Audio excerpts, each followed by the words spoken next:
A dor nos joelhos atinge pacientes de todas as idades e grande parte das vezes está ligada à prática esportiva não supervisionada. Mas muitas vezes o desgaste da cartilagem do joelho é o causador das dores. Hoje, uma das maneiras de resolver esse problema é fazer o autotransplante de cartilagem. Para saber mais sobre essa e outras técnicas, eu converso aqui no Band News TV com o Dr. Pedro Bastos Jorge, ele que é membro titular da Sociedade Brasileira de Ortopedia e Traumatologia e membro do Corpo Clínico do Hospital Sírio-Libanês. Doutor, uma boa tarde, obrigada pela sua presença. Obrigado pelo convite. E falando então sobre dor no joelho, o que a gente pouco imagina é que dor no joelho é um problema recorrente aqui no Brasil, né, doutor? É recorrente no mundo como um todo, né? A gente estima que ao redor de 1/3, 3,3 pessoas, a cada 3,2, 3,3 pessoas vão ter alguma dor em seus joelhos durante a vida que necessitem de algum tipo de tratamento.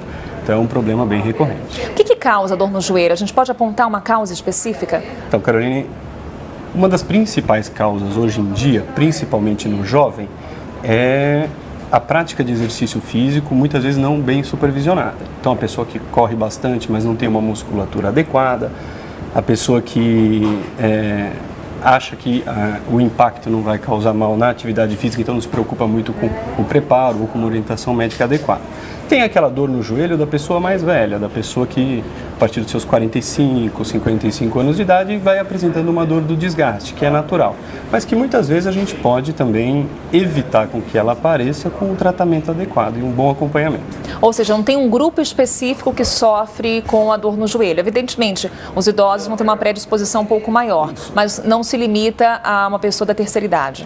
Não, muito pelo contrário, né? O idoso vai sofrer com o desgaste de toda a articulação e o joelho é uma delas, né? Mas assim, hoje em dia, com o aumento da prática esportiva, o aumento da corrida principalmente, todo mundo que pratica o esporte e não é muito bem supervisionado está exposto a ocorrer a dor no joelho. E mesmo aquela pessoa que não pratica atividade física nenhuma, mas que tem atividade do dia a dia, tem na sua atividade diária um pouco de sobrecarga também. Se a gente não tiver um bom fortalecimento muscular de glúteo, coxa, panturrilha, qualquer pessoa, mesmo que não pratique o esporte, pode também ser acometida pela dor. E quando essa pessoa tem que procurar o auxílio de um médico? Quando é que essa dor passa a ser realmente um problema de saúde? É assim, a pessoa passou a ter uma dor no joelho, independente da sua dor, de modo atraumático, né? Se a pessoa sofreu um entorse, por exemplo, e passou a ter dor por causa desse entorse, aí eu já procuraria o médico imediatamente. A pessoa que não sofreu entorse, não sofreu trauma nenhum, mas que passou a desenvolver uma dor de aumento gradativo, tem que tentar diminuir um pouco a atividade e ver se isso se resolve.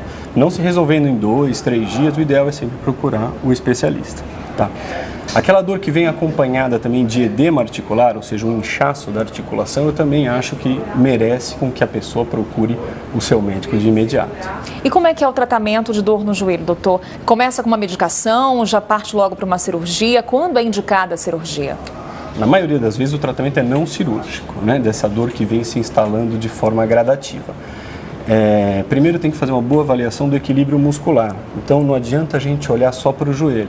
Muitas vezes, a origem da dor no joelho é um desbalanço muscular do quadril. Então, por isso que o especialista precisa acompanhar. Analisando a musculatura do quadril, a musculatura glútea, a musculatura da coxa e da panturrilha, se for encontrado um desequilíbrio, e muitas vezes um simples reequilíbrio dessa musculatura, às vezes com uma fisioterapia bem feita e com uma orientação na prática esportiva, pode solucionar. Tá? Aquela dor que não soluciona inicialmente, ou aquela dor que provém de uma lesão na cartilagem mais grave ou de uma lesão meniscal mais grave, né? O menisco, que é o amortecedor do joelho, e a cartilagem, que é o tecido que faz com que o joelho se mova de forma suave, quando lesionados, às vezes, e muitas vezes de forma grave, às vezes é necessário um procedimento cirúrgico. E como se dá esse procedimento cirúrgico? A gente está vendo aí umas imagens, doutor, alguns tipos de cirurgia indicados para os pacientes. Dependendo do tipo de lesão que a pessoa está sofrendo, você tem um tipo de cirurgia indicada. Isso, aí a gente está vendo uma lesão da cartilagem do fêmur. O fêmur é um dos ossos do joelho. Então a lesão é o que a gente está vendo em vermelho e esse é um procedimento cirúrgico que a gente faz uma colocação de uma membrana de colágeno, né, nessa lesão. E nessa membrana colágena que a gente coloca nessa lesão, ao desenvolvimento de um tecido fibrocartilaginoso. Células vão se proliferar nessa membrana e o tecido que nasce, né, a partir da colocação dessa membrana colágena é um tecido que supre a falta daquela cartilagem, daquele pedaço de tecido que o paciente perdeu. Esse, portanto, é o autotransplante da cartilagem? Não. Esse é o tratamento de lesão de cartilagem com o uso da membrana colágena. Certo. O autotransplante de cartilagem, que é muito importante, que a gente falou anteriormente, a gente chama de mosaicoplastia. E esse autotransplante é para lesão um pouco menor que essa que a gente viu. O que a gente faz no autotransplante? De um ponto do joelho que a gente não tem tanta sobrecarga, a gente retira um pedaço de cartilagem desse paciente e implanta nesse mesmo paciente no ponto onde ele tinha lesão. Então, são dois importantes tratamentos do tecido cartilaginoso do joelho, esses que a gente viu anteriormente.